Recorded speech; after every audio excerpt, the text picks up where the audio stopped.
मंदिर की आत्मा। गांव बापस्ती की पहाड़ी पर एक मंदिर था जो कई वजहों से प्रसिद्ध था। बापस्ती के परिवारों में आपसी सौहार्द बना हुआ था। इसकी वजह उस मंदिर को ही बताया जाता है। अरे ओ विमला, ये इस मंदिर की कहानी क्या है रे? अरे ये मंदिर इस गांव के लिए बहुत ही शुभ है। अरे शुभ तो है, तो फिर भी लोग इस मंदिर से दूर क्यों रहते हैं? ये इतना वीरान क्यों रहता है? अरे बड़े बुजुर्ग कहते हैं कि मंदिर में आत्माओं का राज है जो लोगों की मदद करते हैं, लेकिन मंदिर से सभी को दूर भी रखते हैं। अरे ये कैसी आत्माएं हैं जो लोगों की मदद भी करते हैं और लोगों को मंदिर से दूर भी रखते हैं? अरे यही चलता आया है यहाँ पर, इसीलिए कोई कुछ बोलता नहीं। क्योंकि जिसके घर में कोई भी परेशानी होती है तो बताते हैं कि इस मंदिर से उन्हें मदद मिलती है। अरे वाह, ये तो अच्छी बात है। तभी इस गांव में इतनी खुशहाली दिखती है।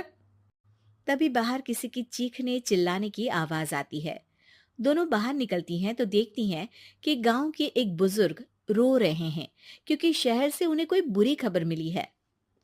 अरे क्या हुआ चच्चा, रो क्यों रहे हो आप? हाँ चाचा, बताओ ना, हुआ क्या? अरे क्या बताऊं बेटे, मेरा बेटा शहर गया हुआ था कमाने, लेकिन आज खबर मिली है कि उसका एक्सीडेंट हो गया। वो अस्पताल में भर्ती है। अरे तो इसमें परेशान होने की क्या बात है चाचा, जाओ शहर और बेटे का इलाज करवाओ। हाँ चाचा, विमला सही कह रही है। आप शहर जाओ और इलाज करवाओ। अरे कैसे इलाज करवाऊं, अभी पैसे नहीं है और शहर के अस्पतालों में इलाज का खर्चा लाखों में आता है।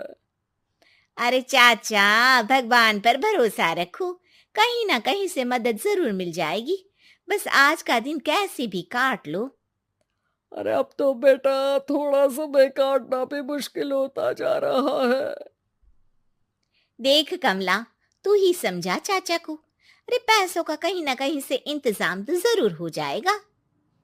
अरे चच्चा, जब विमला कह रही है तो थोड़ा उस पर भी भरोसा रखो।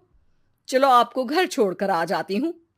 उसके बाद कमला उन बुजुर्ग को लेकर चली जाती है और विमला मंदिर की ओर चली जाती है।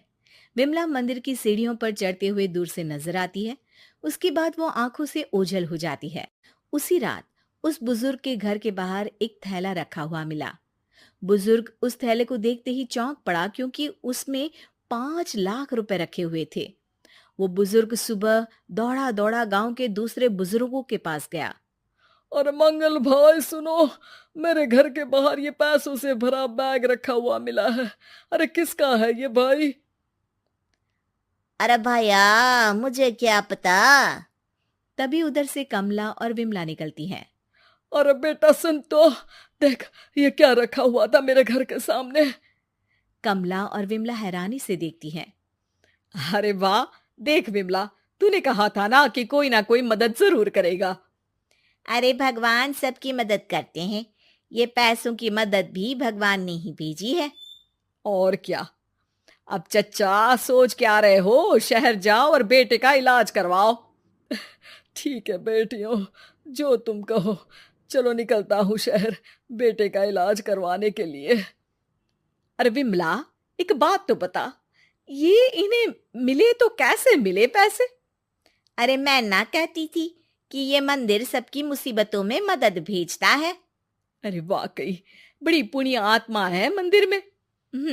सो तो है, लेकिन उनके बारे में लोगों को कम ही पता है। अच्छा, और तुम्हें क्या पता है? अ, जितना पता था वो तो बता दिया। ना रे ना, मैं नहीं मानती। तू कुछ तो छिपा रही है। अरे कुछ ना छिपा रही, जो पता था वो बता दिया। मंदिर से लोगों को मदद मिलती है, बस इतना ही पता है। ठीक है बाबा, अब नहीं पूछूंगी। इसके बाद उसी रात कमला चुपचाप अपने कमरे से निकलती है और मंदिर की ओर चल पड़ती है। कमला धीरे धीरे मंदिर के दरवाजे पर पहुंचती है। अंदर से हल्की हल्की रोशनी आ रही थी। इसके बाद जो वो देखती है वो हैरान रह जाती है। कमला इसके बाद तेजी से वापस लौट आती है। दूसरे दिन सुबह सुबह। अरे विमला, तू तो छिपी रुस्तम निकली। है? ऐसा क्या छिपा लिया मैंने? अरे तूने तो भनक ही नहीं लगने दी और चाचा की मदद भी कर दी। हैं? ये क्या कह रही हो? ऐसा कैसे कह सकती हो तुम? मैंने कोई मदद वदद नहीं की।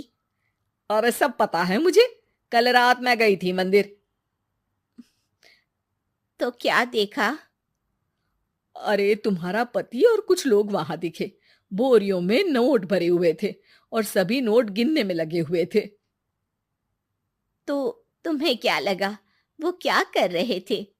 अरे मैं समझ गई कि वो लोग कहीं से डकैती कर पैसे लेकर यहाँ मंदिर के पीछे छिपाते हैं। अब जब तुम जान ही गई हो तो बता देती हूँ, लेकिन ये बात किसी को पता नहीं लगनी चाहिए। मेरे पति डकैती नहीं डालते हैं, बस उन लोगों से पैसे छीनते हैं जिन्होंने गलत तरीके से पैसे बनाए हैं। और फिर लोगों की मदद करते हैं। यही है वो पुण्य आत्माएं जो लोगों को मदद पहुंचाती है। अब समझी? हाँ, अब समझी उन पुण्य आत्माओं का चक्कर। सही है। करते रहो मदद, लेकिन सावधानी से, मेरी तरह कोई और ना पहुंच जाए।